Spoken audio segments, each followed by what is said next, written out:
about a year and a half ago, I was on a live stream with Simply Bitcoin, and I made some comments in that live stream that I don't quite agree with anymore. And I think this is growth. I see this as me learning more about Bitcoin and trying to change my beliefs. And I want you to watch the video. I want you to see what exactly I was saying there. And I want to give you some comments on why I was wrong. Let's get into it. This was the video. It was streamed live on April 28th, 2023. They have a daily show. Show is great. I would recommend going to their channel and watching it if you have a chance. Watch it, but this is the one that I'm referring to here. So let's get started. I went through Rashad's Twitter and I found some awesome threads. And again, guys, as we mentioned in the beginning, he is a CFA. He comes from the traditional financial world. And this thread here, which I'm basically going to have you just sum up, it's very interesting how people that are, in the position, in the job is to manage money.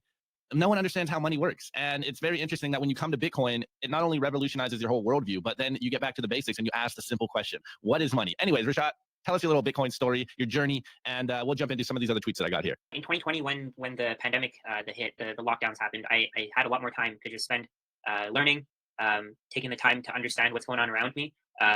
I noticed that over time, prices of things are just constantly going up. I mean, it's not like we're really getting raises to match those. I mean, the raises that I was getting were around 3 to 5% when the real cost of goods was increasing significantly more. So at this time, I was learning about Bitcoin. I didn't quite understand how money worked. I was done my CFA. I had my finance background. I went to school for finance and accounting. But keep in mind that until I started studying Bitcoin, I hadn't understood how money worked at all. And I guarantee you that a lot of the people that you're referring to as financial professionals, the people who you are trying to look at for advice on what to do with your money, they don't understand how money works. And I'm willing to admit it because I feel like I'm in a new place in my life. I'm in a brand new place in my life where I'm actually understanding what it is. I actually put in the time to understand what it is. At this time, when I was recording this video, I think I had a bit of an understanding of how money worked and where it was going, but I didn't quite understand it to the depth that I understand it today. So I made a lot of mistakes in what I was saying here. And over time, of course, I changed my opinions. I changed my thoughts. So let's keep watching the video. in 2020, I think I might have listened to the Bitcoin Standard, the audiobook for that, the book. I think it just completely changed how I thought about the history of money, why gold is even valuable. I mean, most people still don't know why gold is valuable. They think it's valuable because it's scarce, but it's not. It's because there's a cost to mining it. And that's what gives that's what gives gold value. I mean, right now, Bitcoin has that same value. Mining it has a cost. More people want to mine it. So the cost is constantly going up. And because of that, because the supply is constantly decreasing, the demand that's exponentially increasing will obviously increase the price over time. The number goes up. I think that was something that really got me. The number goes up. Technology. Over time, I started learning about why Bitcoin is the money that most people will choose over the long term. Right now, a lot of institutional investors don't understand how Bitcoin works. So, I mean, this is the first time that the regular, every average citizen, everyday person can actually front run the institutions. And it's a once in a lifetime opportunity, and most people are missing out on it, and they're waiting for institutions to guide them to take the lead. But I mean, that's something that I didn't want to do. I use my time to actually learn. I actually listen to a lot of your podcasts. I listen to them every single day. I mean, it opens your perspective on what money really is.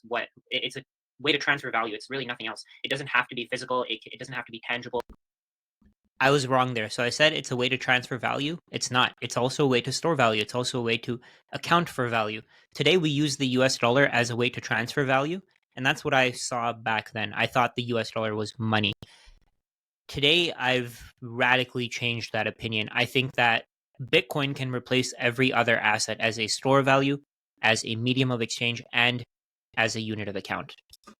As long as people believe that something is money, it will be money. And Bitcoin is the first form of digital scarcity, and a lot of people are finally understanding that. Absolutely love it. If you do recommend Bitcoin, how has it been received by your peers and your customers? Oh, they hate it. Keep in mind that when I first started talking about Bitcoin, I lost something like 15, 20,000 followers on Instagram and Twitter. They thought I was trying to scam them. And over time, I think I consistently improved my knowledge. I consistently gave better and better information to people. I had more well thought out content. And over time, of course, you can see from my following, my Instagram following, my Twitter following, everything has grown because the content that I'm providing is useful. Back then, people thought that I was trying to scam them. Now, I'm getting a lot of praise because keep in mind, at this time, Bitcoin was something like $15, $20, or maybe $30,000, $25,000 to $30,000. And this is when I first started posting more about Bitcoin. I didn't quite understand it before that, so I didn't make my opinion well known. I was posting here and there, but around this time was when I started posting more. And keep in mind, posting more gave me a reason to keep learning more about how it works, where it's going, why I think it's going where it's going, and all of that.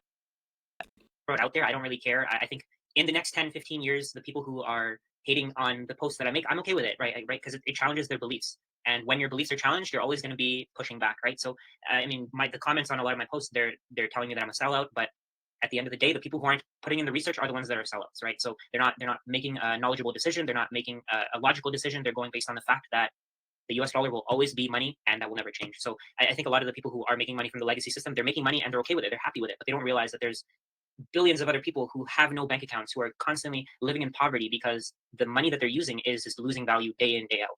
Yeah. This is something that I changed my mind on over time. I used to see Bitcoin as just a way to transfer value.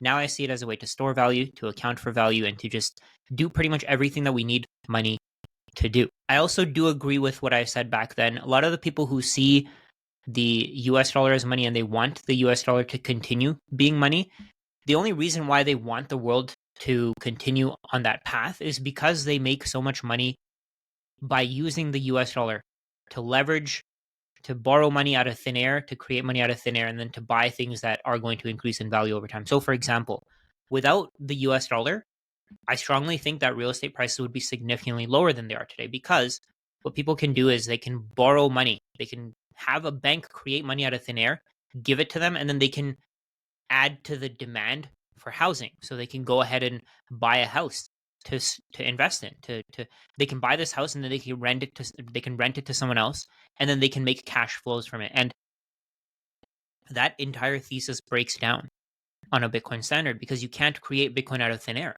You can't produce Bitcoin the way that you can produce US dollars, meaning that if people can't bring their future consumption to the present with like they can with US dollars, they can create as many US dollars as they want to. Banks can create as many US dollars as they want to. People can borrow as many US dollars as they want to. They can bring their consumption from, let's say, 10, 20, 30 years into the future to today, and they can use that future consumption and they can buy as many houses as they want to. That completely changes. Bitcoin completely breaks down that entire system.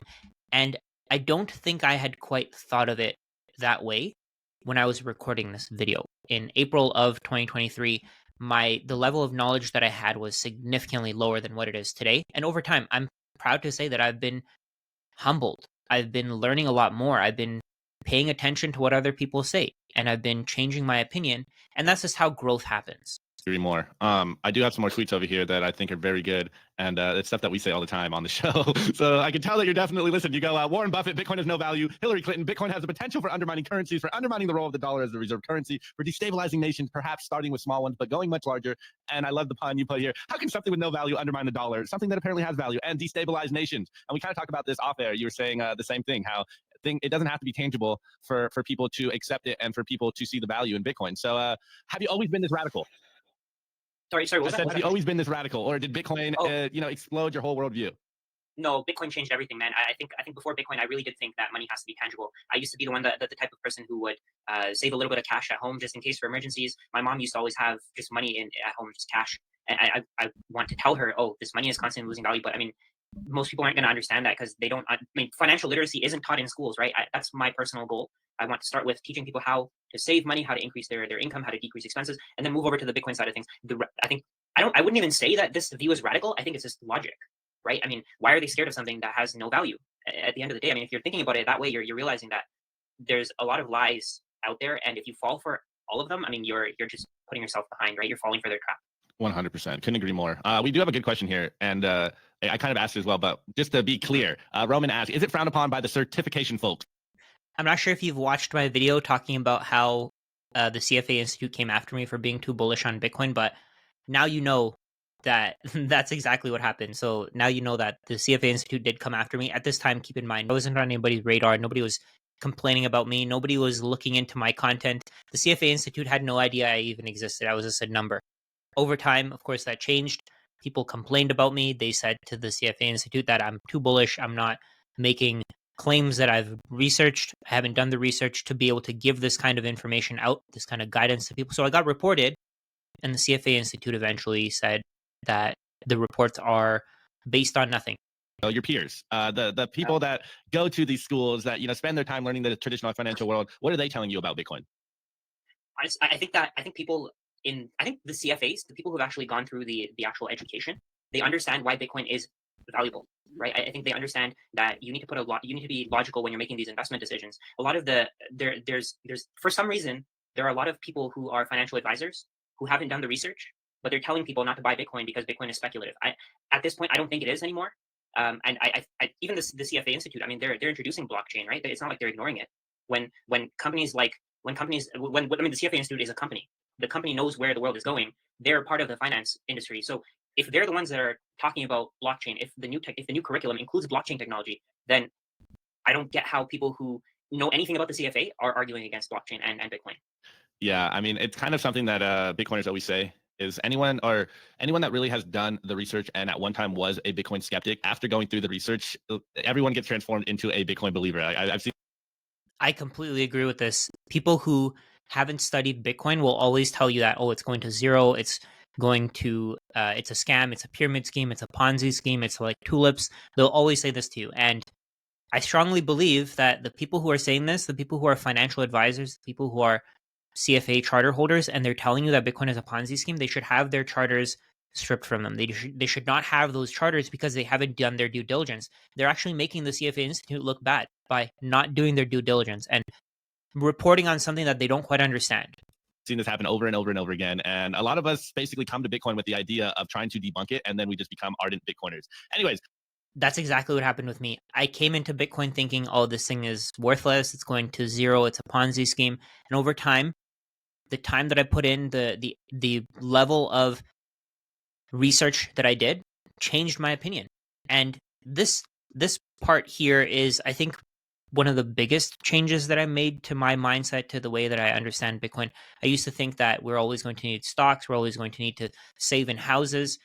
And you know how I think now. I don't quite believe that. I mean, I don't believe that at all. I don't believe that we need houses to store value anymore. But this one might be a little contested in the chat, but I think I fundamentally agree with your ideas here. And you go, if you invest in global stocks, global real estate, and Bitcoin, I think there's a strong chance your portfolio will perform well over the next 30 to 40 years. Even if the US dollar fails, we will always need businesses to create products, houses to live in, and money to transact with. Can you unpack this a little bit for the people out there? So I think a lot of people, they think that stocks aren't the way to invest. And I don't agree with that, just because we're always going to have, like, let's say, for example, Apple. We're always going to use a phone. I mean, Apple might be phased out, but eventually with the S&P 500, let's say you're buying the top 500 companies in the US. A lot of those companies have global relationships. So Apple, for example, I believe they're opening up a factory to create parts in India. They have, I believe they have another one in Hong Kong. They're working all around the world to build these relationships. I think owning those companies that are actually innovating. Maybe Apple isn't innovating anymore. I mean, that's an opinion. But owning companies that are providing products that we need, those companies are going to eventually end. I mean, they're going to do well, right? I mean, at the end of the day, those companies are basically having shares of those companies, having ownership in those companies is giving you cash flow, while holding US dollars is guaranteeing a loss over time. Well, I mean, it's kind of, it's just a way to opt out of the US dollar. I think any investment, stocks, real estate, not bonds. Bonds are directly giving you exposure to the US dollar, but stocks, real estate, and Bitcoin, I think all of those, because of the scarcity aspect, are going to outperform regardless of what happens. I think Bitcoin will probably outperform all of the real estate and stock investments, but I think all three will do well over the long term, just because they are actual inflation hedges, right? Because of the scarcity. So at this time, I really thought that Bitcoin was just another asset. I didn't think of it as something that could replace the dollar. I still had those.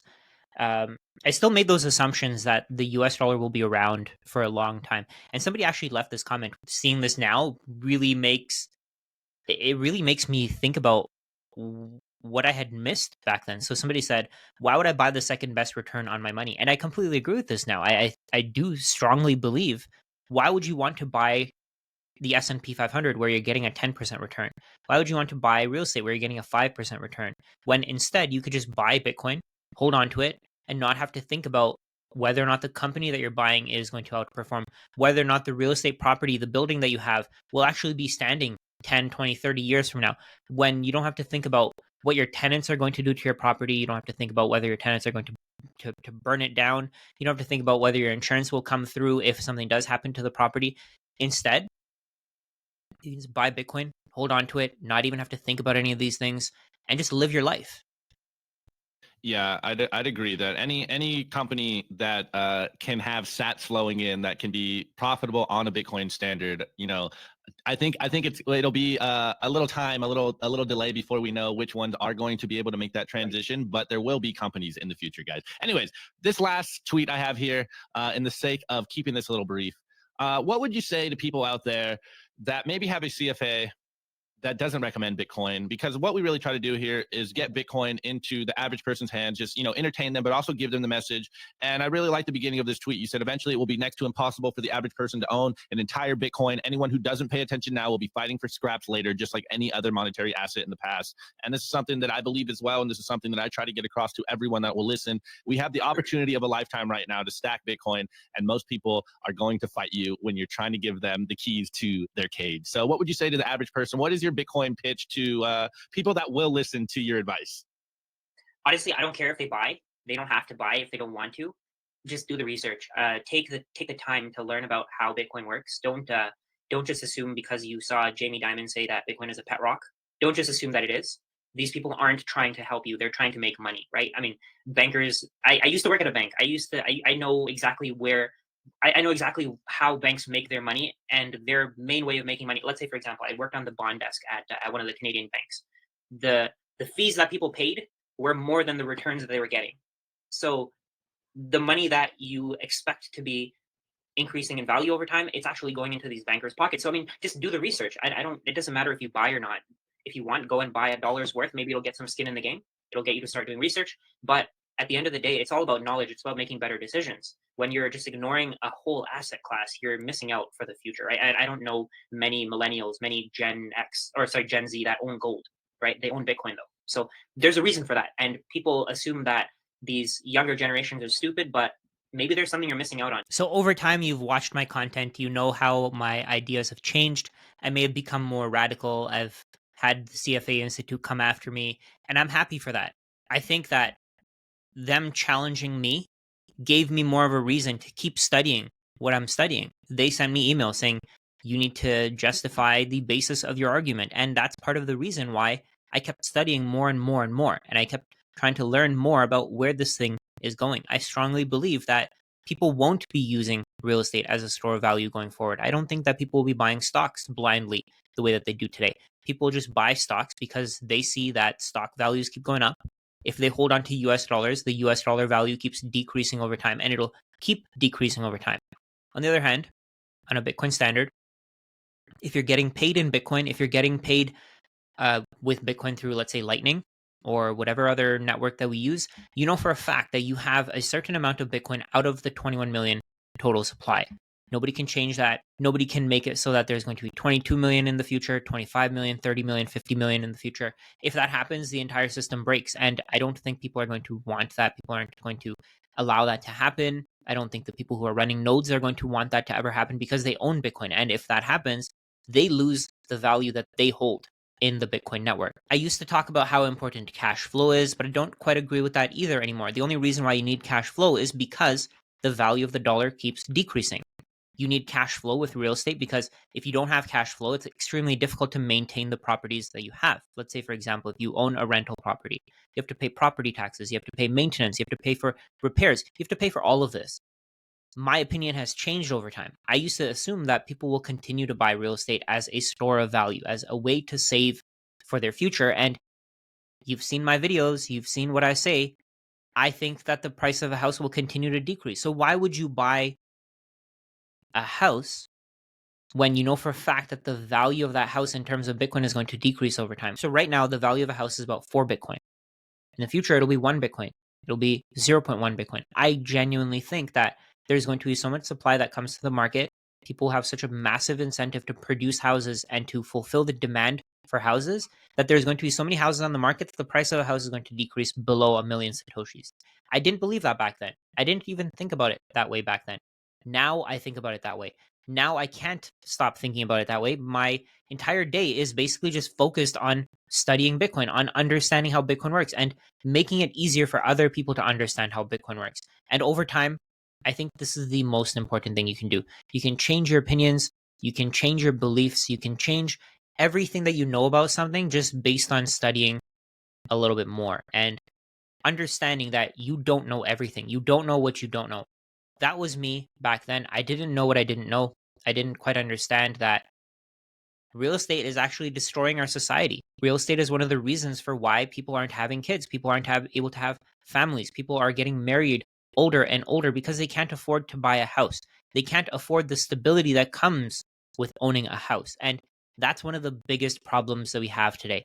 I've completely changed my mind on a lot of things. And that's one thing that I don't see myself going back on. I don't see myself going back on telling people that they should buy houses as a store of value. I don't think that that's where the world is going. I genuinely think that over time, fewer and fewer people will want real estate. Fewer and fewer people will want to invest in real estate as a way to save for the future, to buy rental properties so that they can put those rental properties on the real estate market, on the rental market, and then they can collect cash flows. I think fewer and fewer people are going to do that. And I think more and more people will think like me. More and more CFA charter holders will think like me. More and more CPAs will think like me. More and more financial advisors will see the world the way that I do. And they're going to spread the word. If you've been watching my content since the beginning, you've probably noticed other changes as well. So, for example, I used to think that dividends are key. They're not anymore. I don't quite believe that dividends are something that we need for a stock to provide for us. I think dividends come after a company can no longer innovate. So, for example, companies like Apple, they keep putting out the same phone, they keep putting out the same computers. Over time, companies like Apple will be disrupted. Over time, companies like Microsoft will be disrupted. I genuinely think that that's where the world is going. Bitcoin is going to be the basis for that. Bitcoin is going to give more and more people a way to save for the future, and more people will be able to take risks that compete with companies like Apple and Microsoft. And they're going to be able to build better and better products that take down something like the iPhone as the best phone in the world, the most used phone in the world. Eventually, that won't be the case anymore. Apple has a massive monopoly that is waiting to be disrupted on a Bitcoin standard. I used to think that Bitcoin was just another asset, and now I strongly believe that Bitcoin can completely replace the entire financial system that we've set up today.